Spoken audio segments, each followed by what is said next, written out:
Rwanda muri rusange. Nyuma y'uko Semerwa Talent Kid 11 Authority yagize hara ku muhanda ibona indaya zikora akazi kabo nabi, yavuze ko igomba gushyiraho amasaha agenewe yo gukora.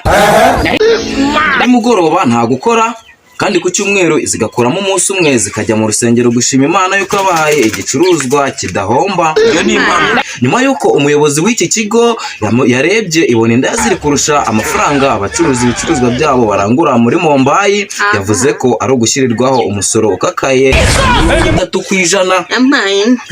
Umuyobozi w'iki kigo yavuze ko kandi uzafatwa yarenze kuri ibi twavuze haruguru, akazi ke kakangirika, ibicuruzwa byiwe turavuga ibicuruzwa byiwe bikameneka.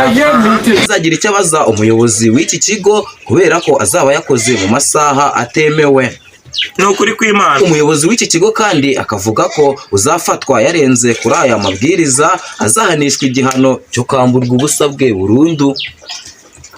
Kandi umuyobozi w'iki kigo akihana nihanangiriza indaya nako abatabazi uzafatwa yarenze kuri aya mabwiriza, urumva igihano cyiwe ni ukwamburwa ibicuruzwa byiwe burundu. Ibihe urumva azakata ibitsina. Izina bwoko ki? Izina ntabwo zizo gatumba Tumbura intego.